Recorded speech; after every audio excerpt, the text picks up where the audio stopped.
So now you understand how muscle growth works, you can start to apply this concept to your training at home. The key is to recognize that you need to create micro tears, you need to create metabolic stress, and you need to challenge yourself with increasing weights. You then need to ensure you get adequate rest and protein so your body can build this back up. And here's where the discrepancy comes in with a lot of home workouts. Because if you're simply picking up a weight, curling it 10 times and then putting it down, you aren't really doing anything. All you're doing is using up some fast twitch fiber and some slow twitch fiber to move a weight 10 times. You're building up a few metabolites and you're maybe causing a few tears, but it's not enough to see rapid growth. You need to train like a bodybuilder. What does that mean? Well, it means you need to cause maximum stress and damage to the muscles and really challenge yourself. And that in turn means thinking outside the box and getting creative. The 1970s are often referred to as the golden age of bodybuilding. Back then you had a lot of big names elevating the status of the sport. You had people such as Arnold Schwarzenegger, Franco Columbu, Lou Fegriano, Frank Zane, Sergio Oliver, etc. etc. A lot of this popularity could be credited to media mogul Joe Weider, who observed these bodybuilders training and examined the techniques they used to trigger growth. He codified these to create the Weider principles, which included such things as supersets, burns, force reps, etc. And if you've ever trained with a fitness instructor, you may have come across some of these techniques. At the time, neither Joe nor the bodybuilders he learned from necessarily understood the science behind these methods. Instead, they trained intuitively by listening to their bodies and starting to recognize the signs that a workout was working. But as it happens, all these techniques were either causing muscle tears or they were causing pump, and we can take some of these and apply them to our home workouts to make them much more effective. In particular, I'm going to be looking at one of these techniques and then a variation on it. And it'll change the way you train forever. Seriously. So what's the technique I'm talking about? Well, that would be the drop set.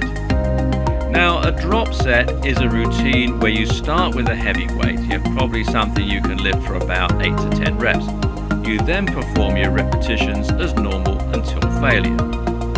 Then, when you've reached the point where you can't lift the weight once more, you simply lower it slightly and then carry on. So let's say you're doing curls in a gym. You might use an approach called running the rack, which means you'll move down the rack until you reach the lightest weight. So you might start with 15 kilograms in each hand and perform 6 to 8 reps. Then you might put those down, immediately pick up a 12 kilogram weight and perform 5 reps. Then you'll put those down, pick up 10 kilograms and perform 6 reps. Them down, pick up 8 kilograms and perform 5 reps. Then finish on 4 kilograms and perform just 4 reps before collapsing. That's one set. You'll need to repeat this whole process 3 times. So why is this so good? Well, simple. It's causing the maximum amount of muscle damage and it's swelling the muscle up with metabolites. When you start out, you're lifting a heavy weight and you're going to perform 6 to 8 reps. And this is as many reps as you can muster, so you're forced to engage a lot of muscle fiber, specifically the fast twitch kind, which will exhaust quickly. Then, once those fast twitch fibers are exhausted and torn, your slower twitch fiber will kick in to help. Now, eventually, you won't have enough combined strength to keep going, at which point you can't lift the weight anymore. Around the same time, you'll be switching from the ATP-PC system to the glyconic system, which allows you to go for longer. But you're not stopping at failure. You're picking up a slightly lighter weight and you're continuing to lift. This allows you to engage your slow twitch fibers continuously while continuing to fatigue those very few remaining fast twitch fibers that are still working, making even more micro tears. At the same time, you're now reaching a much longer time under tension as you'll be approaching 20 reps. Your muscles will begin to fill up with lactic acid, creating the burn as a byproduct of the glycogen energy system.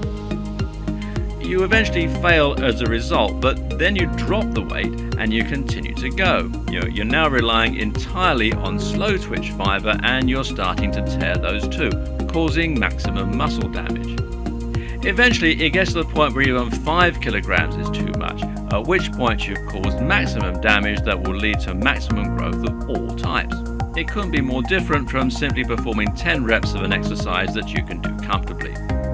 But this is difficult to do at home on your own, unless you happen to own a whole bunch of weights and a rack you can move down. It's expensive, it takes up space, and it's generally very difficult, although you can use a resistance machine. Instead, let's take a look at a slightly different and better alternative.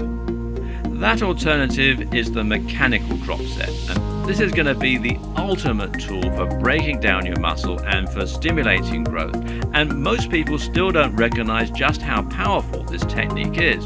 The idea with a mechanical drop set is simple.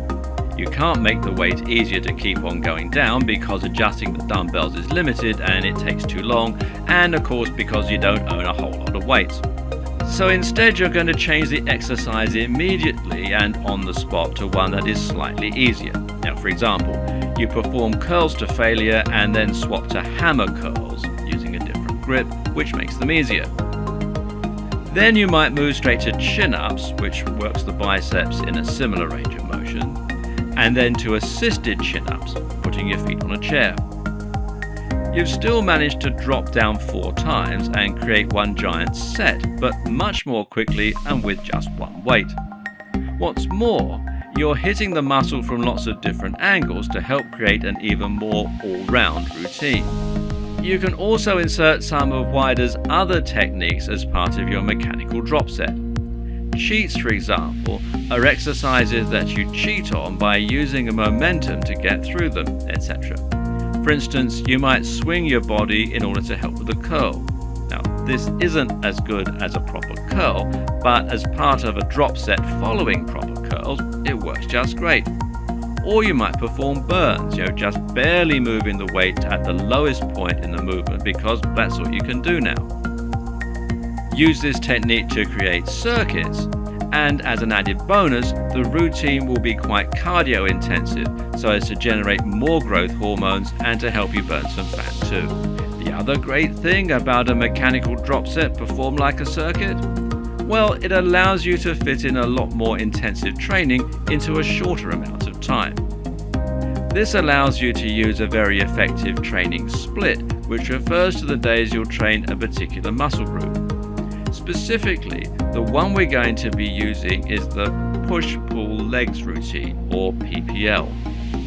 This means you'll be alternating between push exercises such as press-ups and shoulder press, pull exercises such as pull-ups or bicep curls, and legs, squats, lunges, calf raises, etc. These muscles are naturally complementary, and breaking your workouts down like this will allow you to give each group enough focus to stimulate growth while also giving them ample time to recover subsequently. Your routine might look like this: Monday, push; Tuesday, pull; Wednesday, legs; Thursday, rest; Friday, push; Saturday, pull; Sunday, legs. Or if you're pushed for time, you can train just 3 times a week.